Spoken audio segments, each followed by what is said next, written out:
Capítulo número 56. Shadrach llegó a la casa de Pacer a las 4:05 de la mañana. Conducía una camioneta gris con unas ventanas ahumadas en lugar del Mercedes, porque la camioneta disponía de un terminal de ordenador. Dado el ajetreo de la noche, parecía una buena idea mantenerse en contacto con el banco de datos que, como una araña, tejía la tela con la que estaba enredando a todo Moonlight Cove. Aparcó frente a la puerta principal. Mientras caminaba hacia la puerta, se oía un sonido procedente del Pacífico. El fuerte viento que había arrastrado por la niebla del este también había traído una tormenta del oeste. Durante las últimas 2 horas, negros nubarrones habían cubierto el cielo, ocultando las estrellas que se habían dejado ver entre el desvanecimiento de la niebla y la llegada de las nubes. Ahora la noche estaba cerrada. Se estremeció dentro de su chaqueta de casimir, debajo de la cual llevaba un chándal. Un par de policías estaban sentados en sus coches patrulla, que habían aparcado a un lado del camino. Le miraron con la cara pálida desde las polvorientas ventanillas y le agradaba pensar que lo observaban con miedo y respeto, ya que él era, en cierta forma, su creador. Lomax Watkins le aguardaba en la sala. El lugar estaba arrasado. Neil Pennyworth se sentaba en la única pieza de mobiliario intacta. Parecía trastornado y no se atrevió a mirar a los ojos a Shadrach. Watkins paseaba de arriba abajo. Su uniforme estaba salpicado de sangre, pero no estaba herido. Si había sufrido algún daño debía de haber sido leve y ya había cicatrizado. Pero lo más probable era que la sangre perteneciera a otra persona. ¿Qué ha ocurrido?, preguntó Shadrach. Ignorando la pregunta, Watkins ordenó a su ayudante: «Ve al coche, Neil. Quédate cerca de los demás». «Sí, señor», contestó Pennyworth. Estaba hundido en el sillón, mirándose las puntas de los zapatos. «Todo irá bien, Neil, supongo». No era una pregunta, sino una afirmación. «Todo irá bien. Tienes la capacidad suficiente para resistir. Ya lo has demostrado». Pennyworth asintió. Se levantó y se dirigió a la puerta. «¿Qué diablos es todo esto?», preguntó Shadrach. Watkins le indicó el vestíbulo y dijo: «Venga conmigo». Su voz era tan fría y dura como el hielo. Delataba miedo y angustia, pero desprovista del respeto con el que había hablado a Shadrach desde su última conversación en agosto. Contrariado por la actitud de Watkins, Shadrach frunció el entrecejo y le siguió. El policía se detuvo delante de una puerta cerrada y dijo: «Usted me explicó que para perfeccionar nuestra eficiencia biológica nos había inyectado biochips». Una mala denominación. En realidad no son chips, son microorganismos increíblemente minúsculos. Pese a los regresivos y algunos problemas que habían surgido con el proyecto Moonhawk, el orgullo de Shadrach por los logros conseguidos no había disminuido. Los fallos podían solucionarse. Era el genio de su época. No solo sentía que era cierto, sino que lo sabía, también como sabía hacia dónde mirar cada mañana para ver salir el sol. Un genio. El microchip ordinario que había hecho posible la revolución de los ordenadores era del tamaño de una uña y contenía 1 millón de circuitos grabados por el fotolitografía. El circuito más pequeño del chip tenía un grosor 100 veces menos que el de un cabello humano. Los adelantos en la litografía por rayos X, utilizando enormes aceleradores de partículas llamados sincrotrones, hacían posible la impresión de 1 billón de circuitos en un chip, de tamaño tan diminuto como una milésima parte del grosor de un cabello humano. La compresión de las dimensiones era la forma positiva para dotar de rapidez al ordenador, perfeccionando tanto la función como la capacidad. Las microesferas desarrolladas por la New Wave eran 4.000 veces más pequeñas que el tamaño de un microchip. Cada una estaba dotada de 1/4 de circuitos. Esto se había conseguido mediante la aplicación de una nueva forma revolucionaria en la litografía por los rayos X, que permitía grabar circuitos en superficies increíblemente pequeñas y sin necesidad de mantener estas en reposo. La conversión de vieja gente a nueva gente había empezado con la introducción de cientos de miles de microesferas disueltas en la circulación sanguínea. Eran materia era inerte, por lo que el sistema inmunológico no se disparaba. Había diversas clases de microesferas. Algunas eran tópicas para el corazón, lo que indicaba que circulaban por las venas hasta el corazón y se quedaban allí, pegadas a las paredes de los vasos sanguíneos que alimentaban el músculo cardíaco. Otras eran para el hígado, para los pulmones, para los riñones, el cerebro, etc. Se instalaban en racimos en aquellos órganos y estaban diseñadas de forma que, cuando rozaban, sus circuitos establecían contacto. Aquellos racimos, esparcidos por todo el cuerpo, proporcionaban unos 50 billones de circuitos utilizables que poseían el potencial para el proceso de datos, bastante más que los mayores superordenadores de los 80. En cierto modo, por introducción, había sido instalado un superordenador dentro del cuerpo humano. Moonlight Cove y la zona circundante estaban constantemente inundados por transmisiones de microondas emitidas desde lo alto del edificio de New Way. Una parte era el suministro para el sistema informatizado de la policía y otra parte podía utilizarse para accionar las microesferas de nueva gente. Una pequeña cantidad de esferas era de distinto material y servían como transmisores y distribuidores de energía. Cuando alguien de vieja gente percibía la tercera inyección de microesfera, la esfera de energía ponía en funcionamiento las transmisiones por microondas, convirtiéndolas en corrientes eléctricas y disminuyéndolas a través de la red. La corriente necesaria para hacer funcionar el sistema era mínima. Otras esferas de cada racimo eran unidades de memoria. Algunas llegaban al programa que haría funcionar el sistema. Este programa se encargaba con el momento en que la corriente trataba en la red.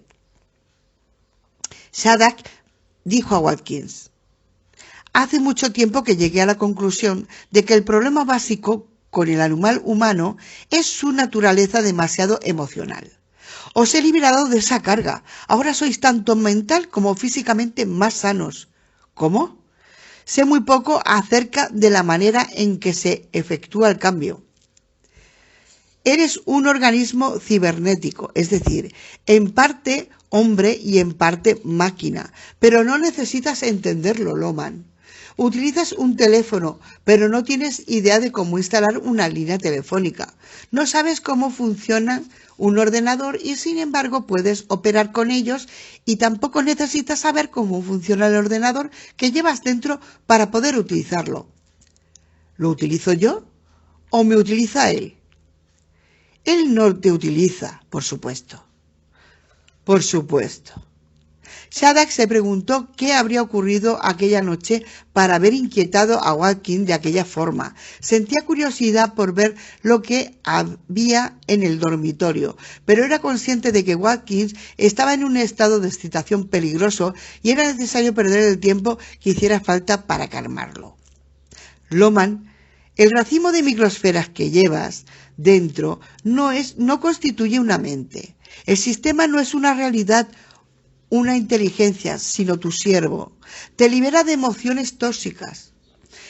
Emociones fuertes, odio, amor, envidia, celos, toda la lista de sensaciones humanas. Suelen desestabilizar las funciones biológicas del cuerpo. Los investigadores médicos habían demostrado que las diferentes emociones estimulaban la producción de distintos componentes químicos en el cerebro. Y esto, a su vez, inducían a los diversos órganos y tejidos a incrementar o a reducir o alterar su función de forma menos conveniente. Shadak estaba convencido de que un hombre cuyo cuerpo estuviera dominado por las emociones no podía ser un hombre sano ni de mente clara. El ordenador de microesferas dentro de la nueva agente controlaba todos los órganos del cuerpo. Cuando determinaba la producción de varios aminoácidos y otras sustancias químicas que se elaboraban como respuesta a una emoción fuerte, utilizaba estímulos eléctricos para dominar el cerebro y otros órganos, cerrando la corriente y eliminando así las consecuencias físicas de una emoción.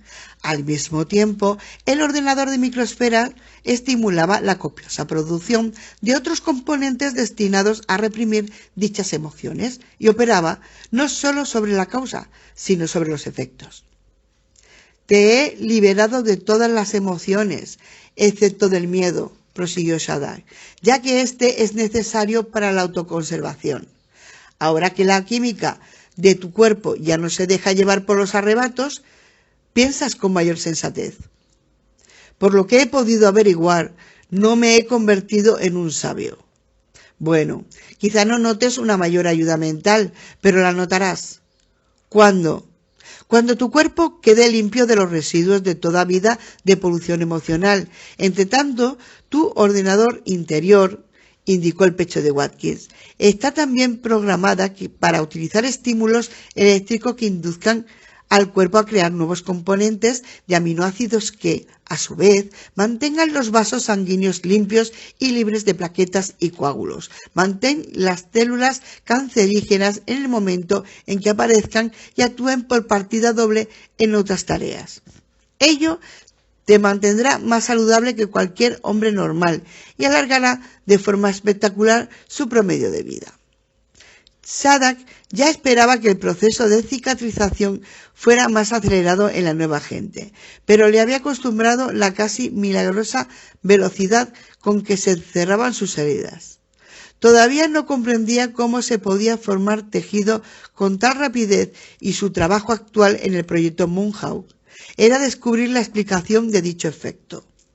La cicatrización no se llevaba a cabo sin un precio, ya que el metabolismo se aceleraba de una manera bárbara. Las grasas almacenadas se quemaban en un instante para cerrar la herida, dejando al hombre varios kilos más delgado, deshidratado y hambriento. Watkins frunció el ceño y se pasó una mano temblorosa por la frente. Quizá comprenda que la curación sea más rápida, pero ¿nos da eso la capacidad de cambiar totalmente de aspecto, de convertirnos en regresivos? Seguro que ni siquiera toneladas de productos biológicos químicos podrían desgarrar nuestros cuerpos y volver a reconstruirlos en cuestión de segundos. ¿Cuál es la explicación? Durante un momento Shadak se encontró con los ojos del hombre, luego desvió la mirada, garraspeó y dijo: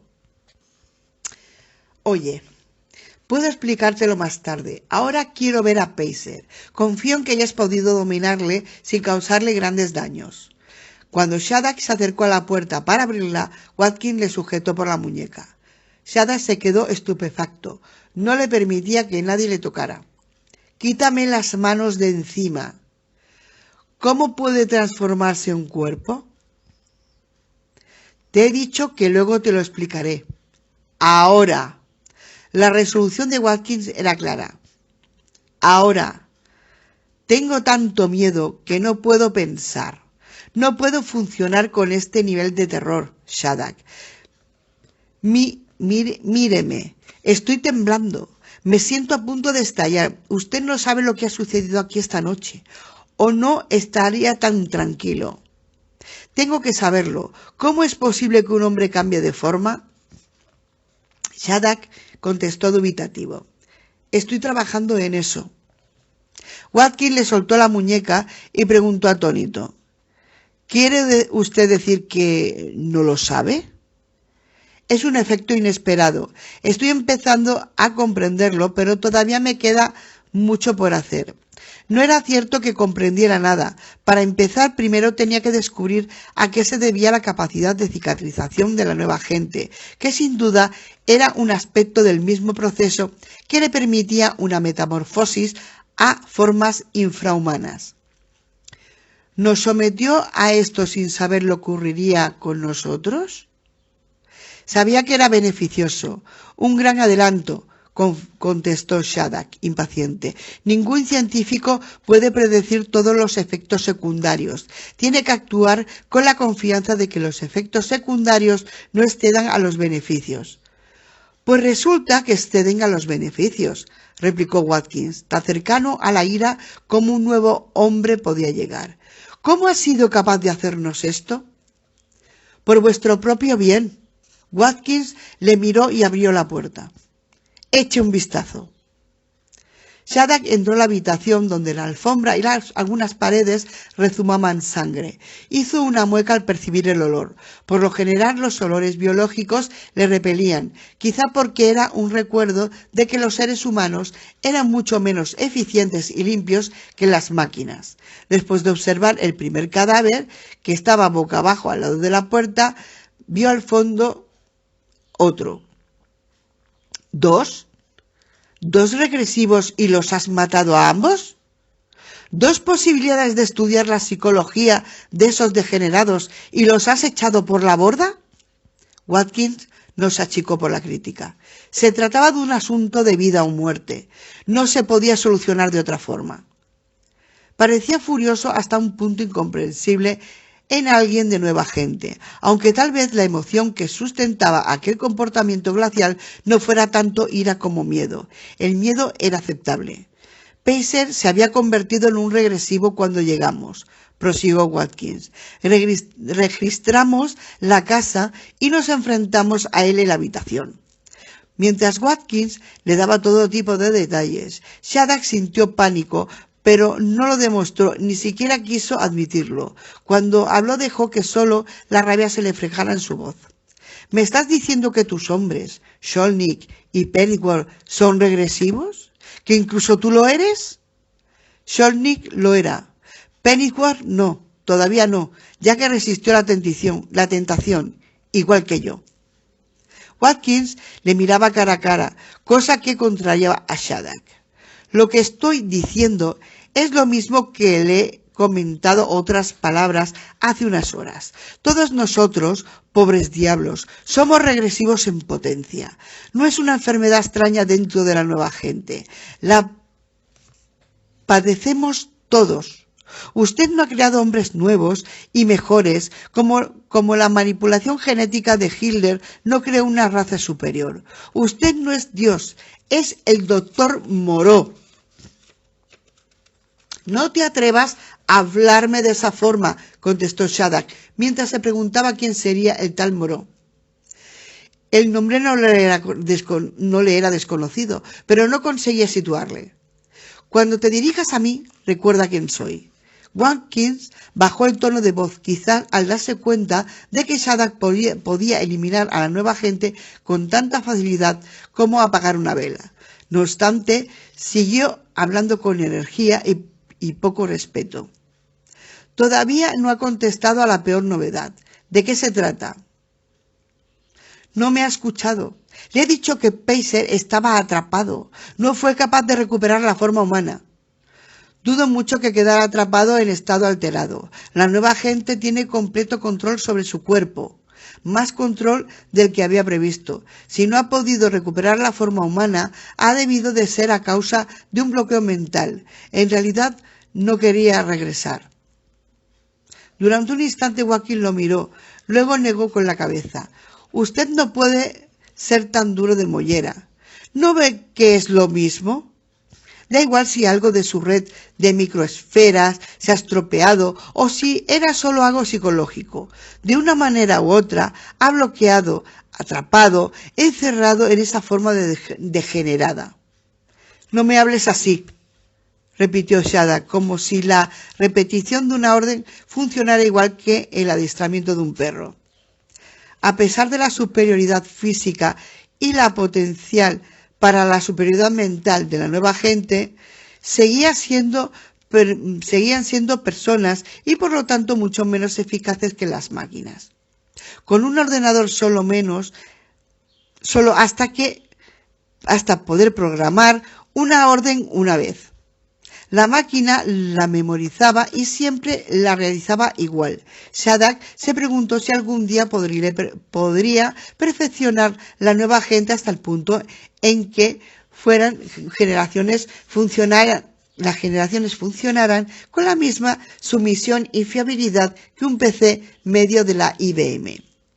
Sudoroso, pálido, con los ojos hundidos, Watkins era una persona que intimidaba.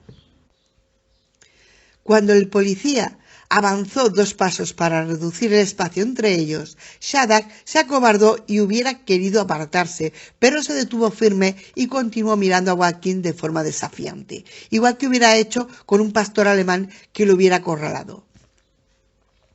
«Mira a Skolnick», dijo Watkins, indicando el cadáver a sus pies. Con el cañón del rifle le dio la vuelta.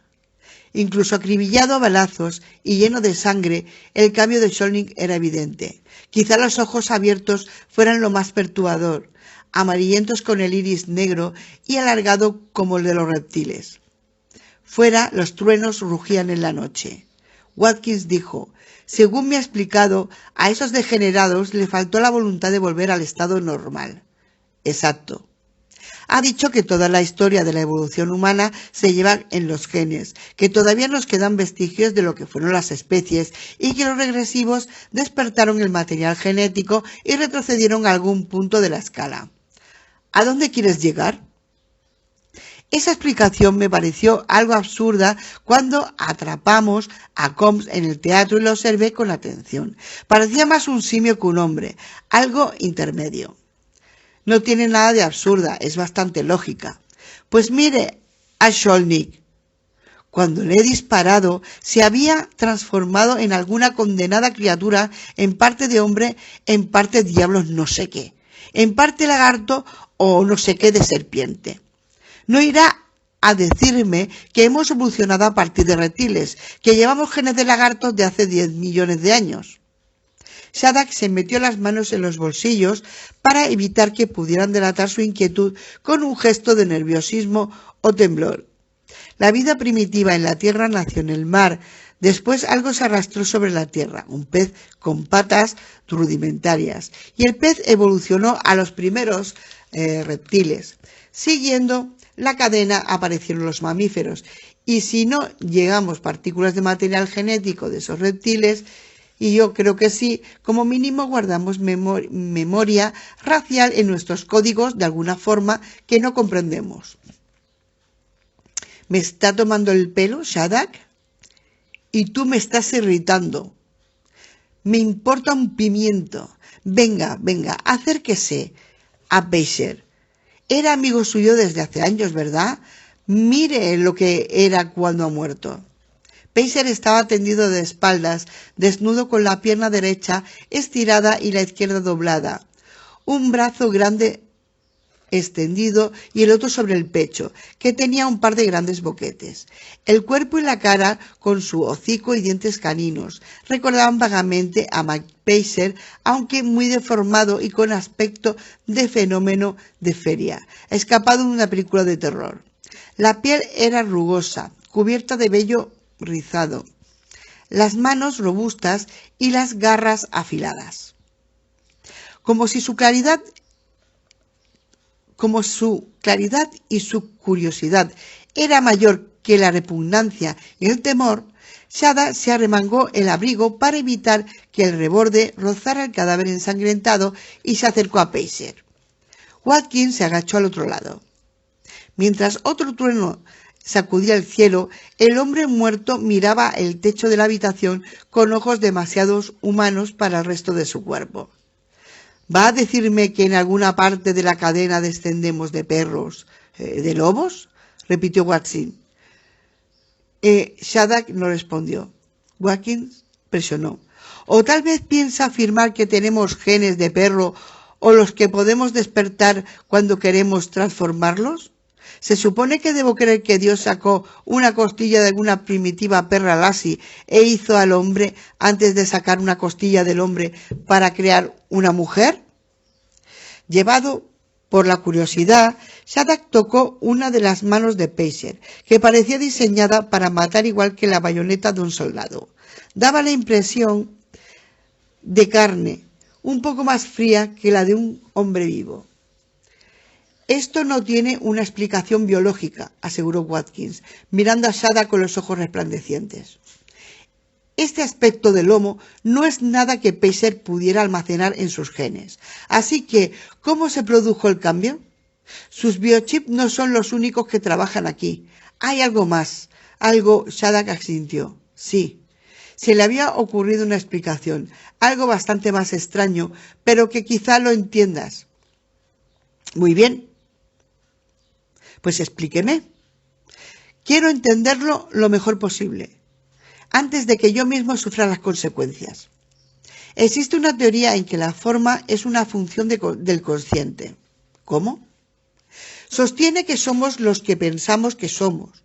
No estoy hablando de psicología popular, de que se puede lo que quieras si lo deseas, nada de eso. Me refiero al aspecto físico. Podemos tener el potencial de ser lo que pensamos que somos, de invalidar la éxtasis dictada por nuestra herencia genética. Como si hablara en chino, dijo Watkins.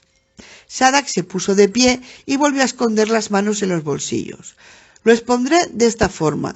La teoría dice que el consciente es el poder mayor del universo que puede modificar el mundo físico a su antojo.